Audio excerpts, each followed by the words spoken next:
তো হাই বন্ধুরা, কেমন আছো তোমরা? তা কালকে তো তোমাদের সেই সকালবেলা তোমাদেরকে একটা ভিডিও দিয়েছি, তারপরে আর দিতে পারিনি জানো তো।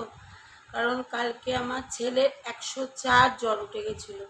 এবার মানে আমি কি করবো একা বুঝতে পারছি না। আমি সঙ্গে সঙ্গে ওকে চান করিয়ে দিয়েছি। তারপর ওর বাবাকে ফোন করেছি, ওর বাবা বাবা তো বাইরে কাজে ছিল, সে দৌড়াতে দৌড়াতে সেখান থেকে এসেছে। এসে চান করিয়ে দিয়েছি, দেওয়ার পরেও থার্মোমিটার দিয়ে জ্বর দেখছি, তার জ্বর কিছুতেই ওর নাবে না। সেই 104-এর কাছাকাছি জ্বর।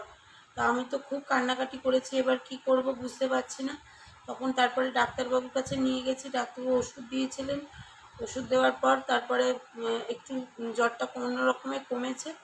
আবার সেই গায়ের তো সেই বললাম তোমাদেরকে, সেই গুড়ি গুড়ি কী সব হয়েছে, ওষুধ খাওয়াচ্ছি কমছে, তাও ওষুধ খাওয়াচ্ছি কিছুক্ষণের জন্য কমছে, আবার হচ্ছে। তা বুঝতে পারছি না, এখন এই জ্বর নিয়েই আছি।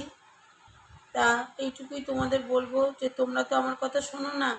এই তোমাদের বললাম, এটাই আমি নিজেই শুনলাম, নিজেই বললাম, নিজেই শুনলাম। ভালো লাগলো তোমাদের সঙ্গে কথাটা বলতে। তোমরা একটু প্লিজ বলো না গো, আমার বাচ্চাটাকে নিয়ে আমি কী করব। জ্বর কমছে না গো কিছুতেই, ডাক্তারের ওষুধ খাচ্ছে, জ্বর কমছে না। প্লিজ একটু জানিও আমাকে।